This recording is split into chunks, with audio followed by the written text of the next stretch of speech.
I think when people think of family history, it becomes an anxiety. It can be confusing and overwhelming. The papers, the materials, the names. How to do family history. I don't know. I don't know. It's not very interesting. If they ever made Family Search a video game, I think a lot more people would do it. It's hard to find good information. If I had time for it, it'd be a lot easier. I feel like family history is for people that are older. My grandma already did all of this. I need more motivation, I think. Does any of this sound familiar to you? It does to us. No matter where you are in the world, if you have a temple and family history calling, you may need some ideas and some help. And we're excited to share some things with you today that we hope will be beneficial. One of the things that can really help us overcome these obstacles is when we really realize what family history is. Not just work for the dead, it actually blesses the living just as much. Family history in the past was defined in a narrow way. Find names, take them to the temple, teach other people to do the same. Now we discover about our families as well as their names. It's about your mom, it's about your dad, about your grandma, about your grandpa, but mostly about you, discovering who you are through the wonderful legacy of your family, gathering together records and stories, including your own, and then connecting with those in a powerful way. So how do you get people interested, motivated, excited about doing family history? We think that one of the ways is to start with the leaders and their families. Play family history games and teach them about the resources and just show them things they may never have thought about. If you can go into their homes and help them see that family history can be enriching and strengthening and so much fun, that enthusiasm that hopefully they will gain will trickle on down into the ward. Let's explore some of the activities that can engage, enlighten, and motivate to do more. Here's a simple one from the free site, the Family History Guide. It's called the Family History Fun Basket. And this one works well with individuals and families in their homes, especially if they are beginners that may not have 4 generations entered into a Family Search account yet. Let's see how it's done.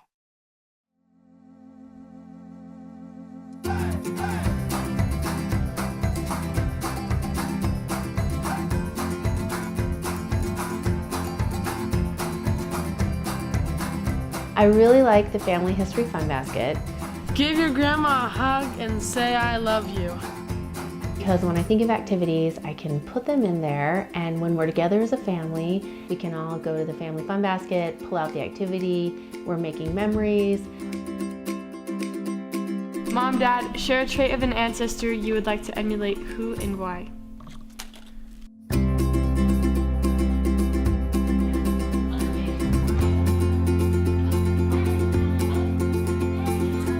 We're having those bonding moments where we're learning about our ancestors, we're learning about each other. It makes it super simple to do a really fun family history activity.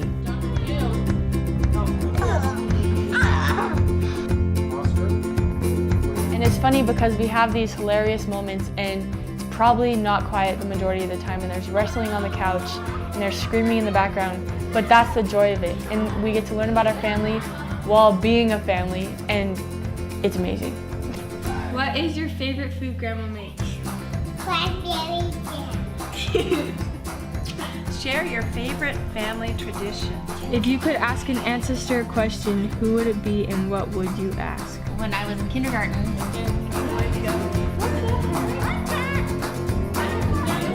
So when we're together trying to do family history or family activities, we have to switch activities a lot, all the time, in order to keep them involved and engaged and not fighting with each other. Yeah. Think of Oakley doing somersaults. Remember Bryce doing his forward rolls on the ottoman.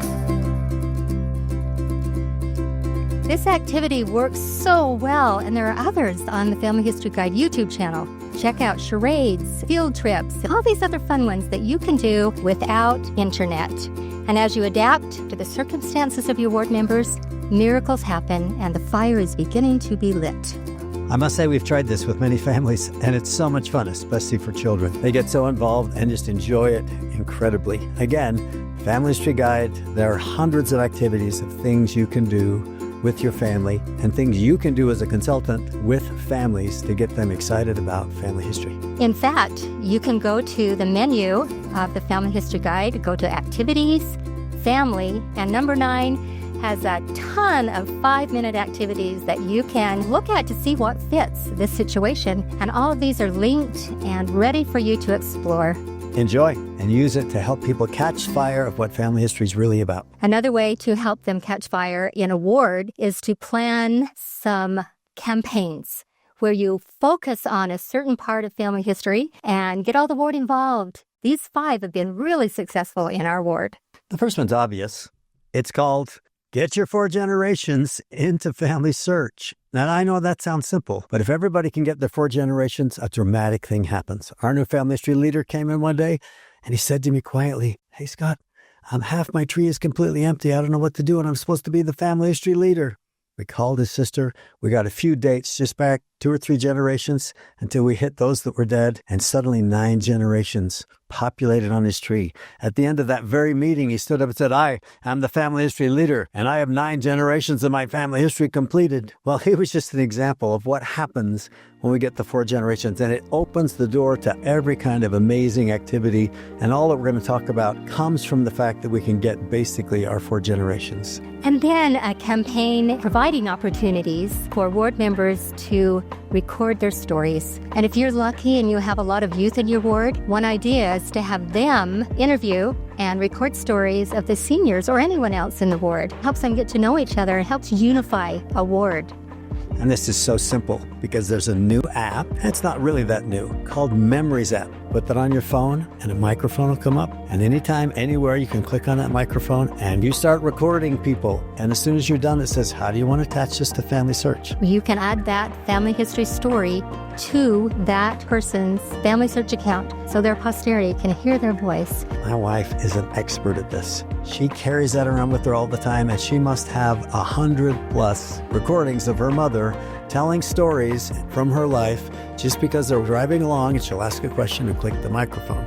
My cousin and I, when we made the goal to every Sunday just record one of the stories from our missions, like audio record that into Family Search. It gives us a lot more peace of mind knowing that these wonderful experiences that we had while we were on our missions are saved and now recorded. You have all these wonderful stories. You have gone through so many things in your life. I would love to just sit down for 5 minutes, record it with you, go over some big things that happened in your life, and that way we can save it for your kids. And it's helped me and it's helped them.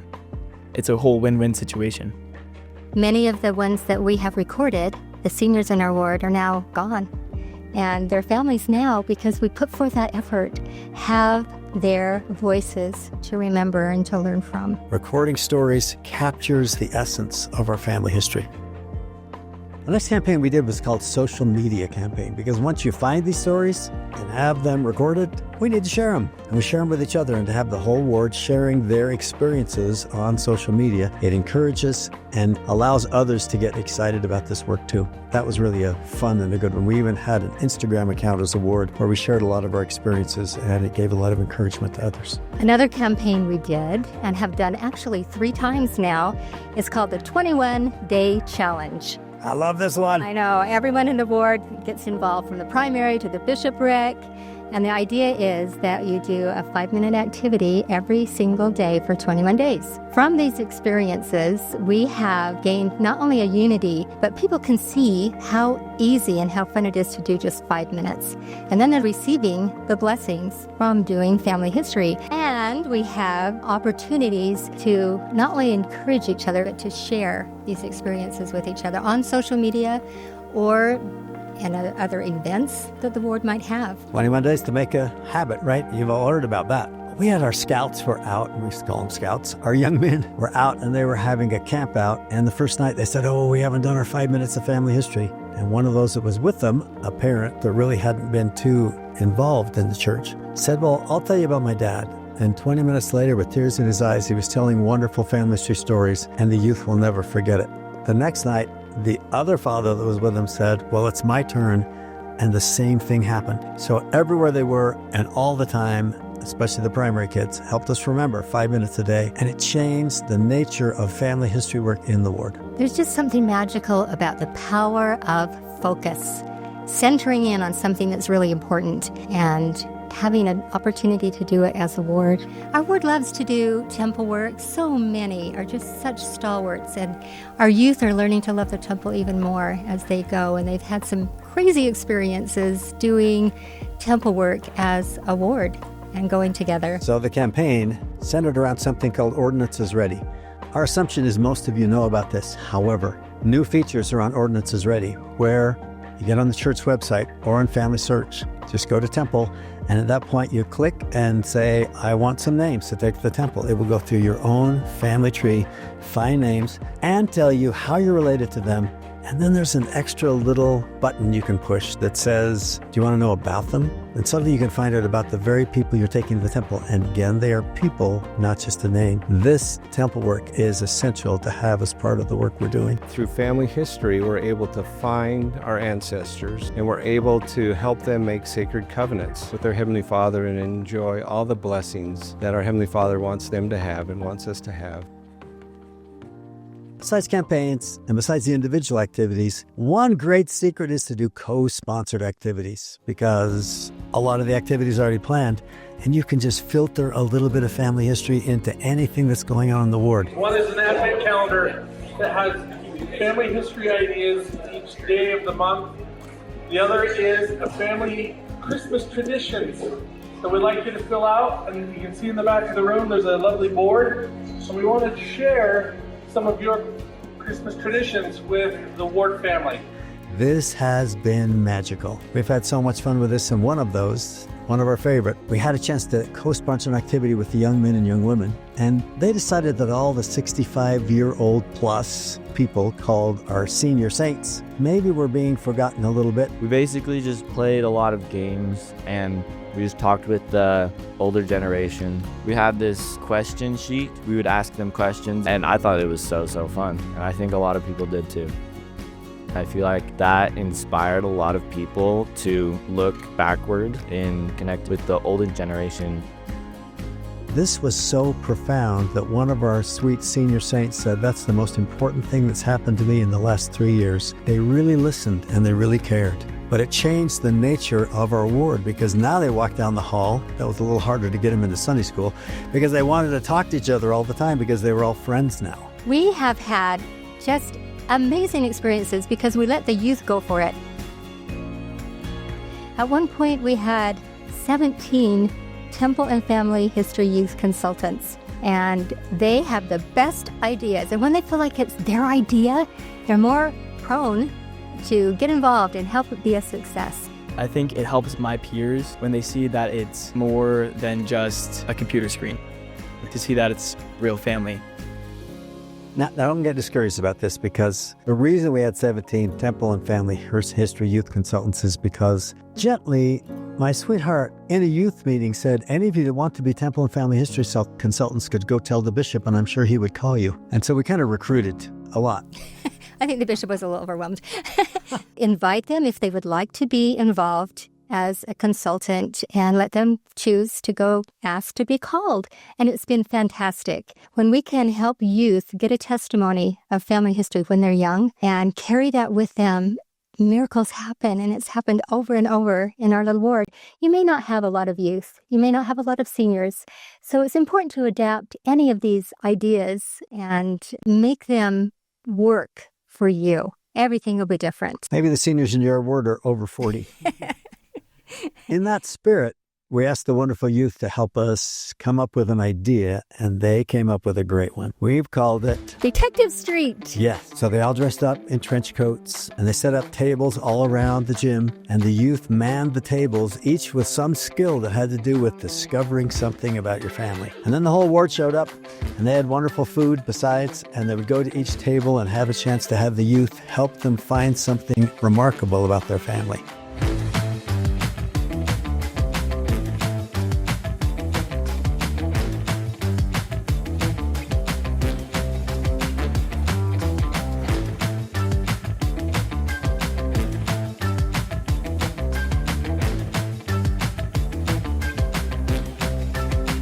We could get costumes from our local arts council. We had people who make signs for a living.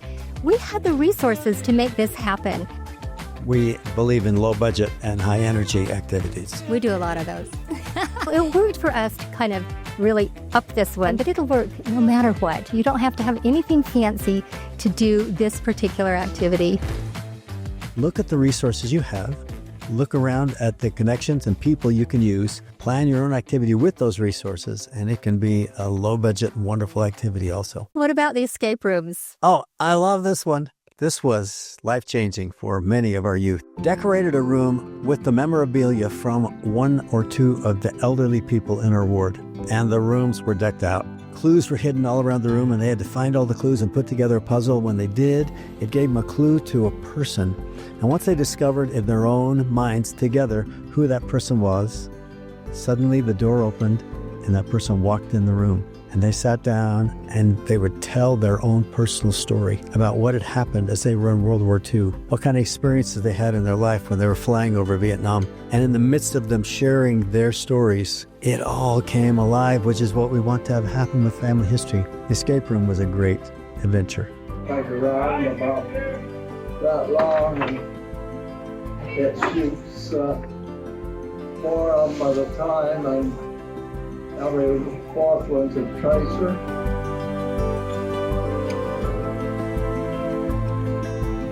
So how do we make this happen?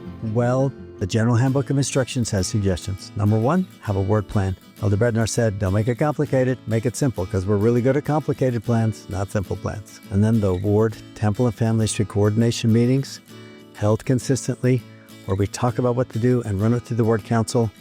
Those are basically important. We have an additional idea that's really helped in our ward a lot. We have what we call Temple and Family History get-togethers after church, because we are the last meeting right now. Other times, we might have it at a different time. This is an opportunity to have ward members come and learn. We do a survey. The survey can ask all of the members to put down what they feel like they need help with the most. And then we call those people. We say, we're going to study this. We're going to help you. Come. We have ward members come all the time. We have our youth consultants come. And what we're doing really is training our youth consultants to be able to help other ward members. And what happens?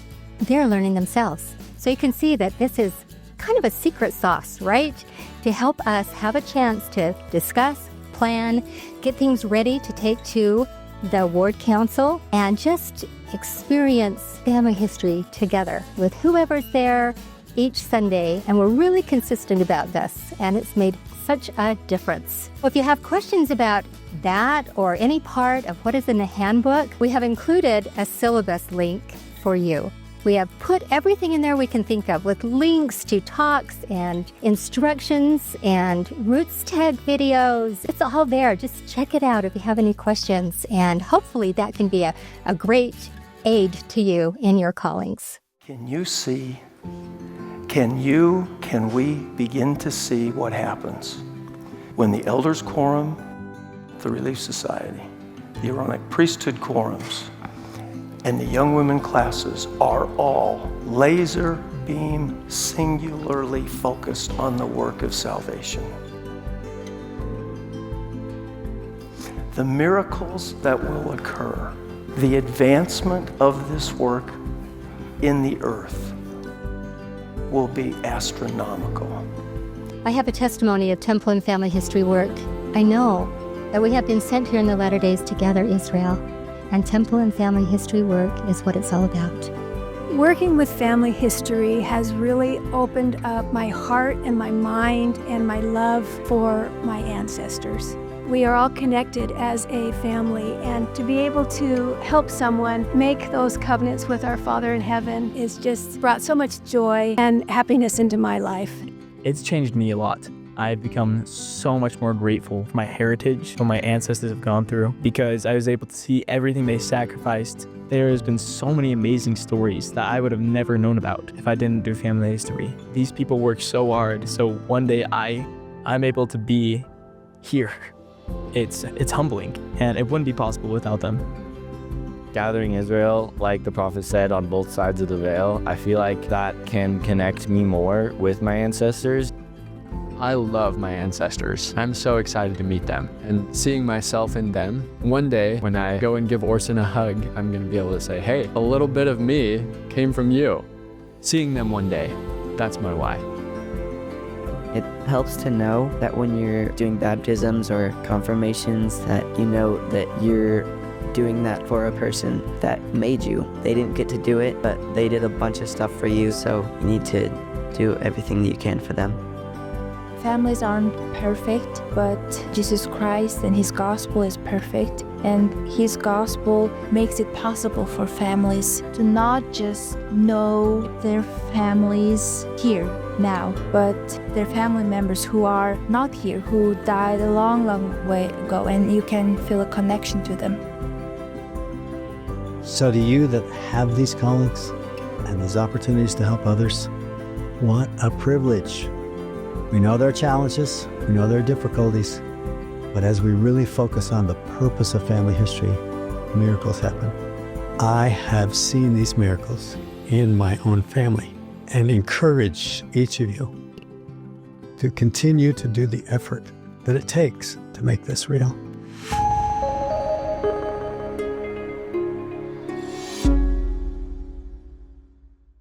Go Cougs.